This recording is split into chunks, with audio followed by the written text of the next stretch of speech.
everyone! Today we are doing a review, kind of first impressions on the new Goth-O-Graphic Spring collection from Wet n Wild. So for this whole box it is $39.99. You get all 15 pieces included in this, and for the whole collection you get 4 highlighters, you get 4 liquid lipsticks, which I think are better as lip toppers, you get 3 metallic liquid eyeliners, and then you get 4 liquid eyeshadows. So you get a loose highlighting powder, you get a stick, then you get 2 compact powders as well. So this collection is super cute. The packaging is amazing. I think they killed it. And I'm not typically a drugstore kind of girl, but honestly, Wet n Wild is a great brand from the drugstore. Their products are high quality, and I really enjoyed this collection. So let's jump into the tutorial. Starting with our bare face, you know, all moisturized and whatnot. We're gonna put some balm on our lips. This is the lip sleeping mask from Laneige, and it is a sleeping mask technically, but I like to put it on before I do my lipstick and while I'm doing the rest of my makeup. It just really moisturizes your lips. I'm then priming my lids with my Ride or Die eyeshadow primer, Eden from Urban Decay. And then for eyeshadow today, I'm using 2 different palettes. I'm starting off with my Pastel Goth palette, and I'm using the shade Doom. It's just this bright blue. I'm putting this all over my crease and above my crease for my transition shade. I want to do something really funky with this collection and something different. I really wanted to play with the colors, so I decided to go for blue. Why not?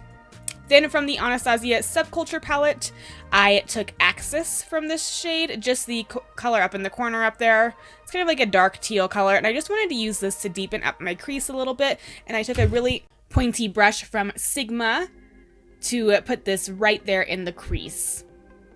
I didn't do anything too special. I didn't take any other colors. I didn't go too crazy, but I just wanted a nice blue smoky eye for the base of this collection.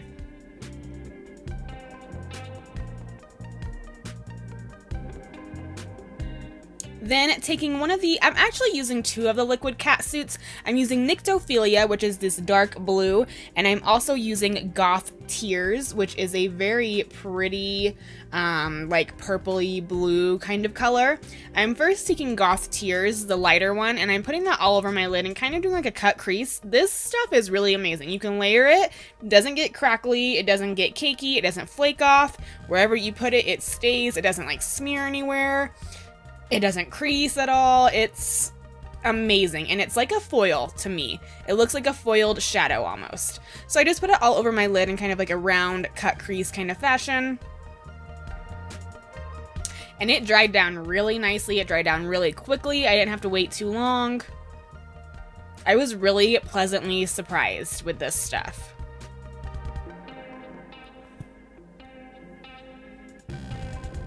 And then I took the color Nyctophilia, which is a dark blue kind of shade with a little bit of a purple tone to it. And I just put it on the outer and the inner corner of the lid I just cut out with Goth Tears. So kind of like a cut crease with a little bit of a halo eye going on.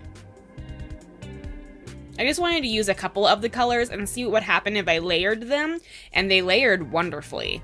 Like I had no problems at all.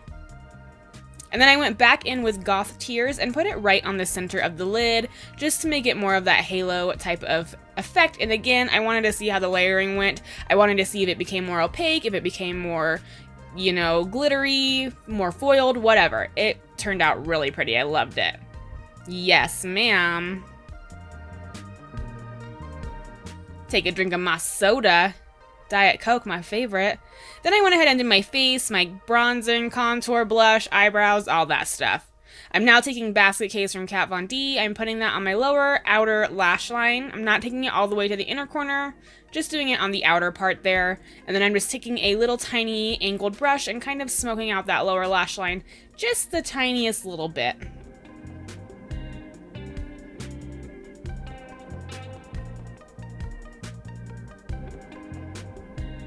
I'm then taking the Mega Glow Loose Highlighting Powder in Moon Tears. It's the loose highlighting powder. Oh, y'all know how hard it is to get that sticker off the top there.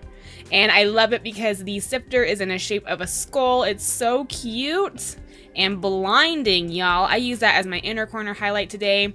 I also misted it with my Makeup Forever Mist and Fix because that's what I typically do for my inner corner highlight and my brow bone highlight. So I did what I usually would do with any other highlight, and it is so pretty. It's more like a champagne kind of color. It's not super white. It doesn't have like a reflex or anything, but it is gorgeous. So, so, so pretty.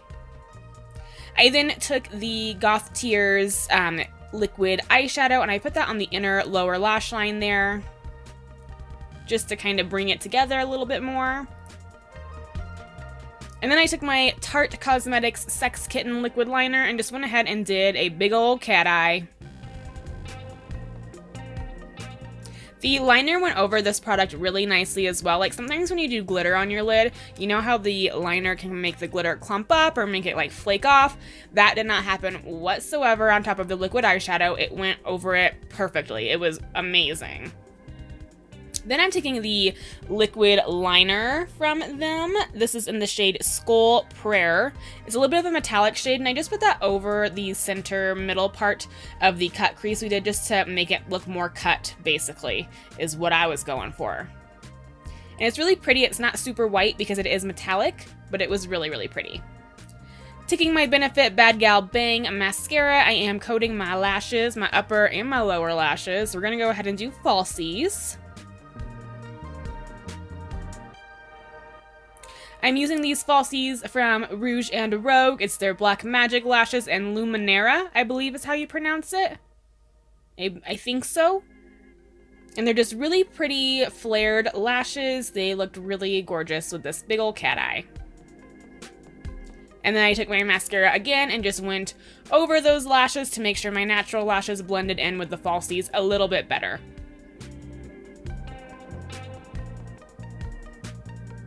Now we're going to try some highlighting. This is the one product that I personally did not like, only because it messed up my foundation. It is the Mega Glow Highlighting Stick in Hello Darkness. It's really gorgeous, and it would be pretty if I didn't wear so much foundation and powder, but for me it separated my foundation, so I just went in with the White Raven Mega Glow highlighting powder, and oh my god, this was gorgeous. I couldn't even believe it. It does have a very ethereal, gorgeous bluish undertone to it. It's so pretty. I misted it and I used it without the mist, and both ways it's just pretty. And I love that it is light enough for my skin tone. It doesn't leave like a dark streak on my cheeks because I'm so pale. That happens a lot with highlights, and it didn't. It's just so pretty. I'm obsessed with it. I think it's absolutely gorgeous. Love. That's right. I was feeling it, y'all. Then we're going to go ahead and move on to our lips. I am using the Liquid Catsuit Liquid Lipstick. Again, it does say on their website that it can be used as a lip topper, and that's what I suggest because they are very sheer. I'm first using my LA Splash Cosmetics Wickedly Divine Liquid Lipstick. This is in the shade Evildoer. I did this on my previous video. Actually, I used Evildoer as kind of like a lip liner. And then I took my Classic Horror Liquid Lipstick from LA Splash as well in the shade Werewolf. And that's just a gray toned liquid lipstick, and I put it right on top of the black and kind of blended the black in. So it was a little bit of an ombre effect of a gray lipstick. I didn't really know what color. I was going to do black, just full on black lips, but I was like, you know what, I don't want to do that. I wanted to try the Gunmetal Heart shade from the Wet n Wild collection, so I went ahead and did gray lips. Again, the liquid lipsticks are really very sheer. They're more of a metallic finish, and I did watch Jeffree Star's and Jay Kiss's reviews on this collection before I did it on myself, and I saw how sheer they were, so I was like, you know what, they're probably a lip topper. So when I went on the Wet n Wild website, it actually does say that you can use these as lip toppers, so that's what I went ahead and tried. Instead of using them by themselves, I thought it might look better doing it as a lip topper, and it did. It looks so pretty, just because a little bit of a glitter, a little bit of a sheen effect to the lipstick. It was so pretty. Then to finish it all off, I'm using my All Nighter Pollution Protection Setting Spray. And that's it, guys. I hope you enjoyed this kind of review-ish type of video. I'm probably going to do another look that's a little bit different than this one, using like pinks maybe. I really love the Wet n Wild collection. I think it's amazing. Thank you guys so much for watching, and I'll see you in my next video. Bye!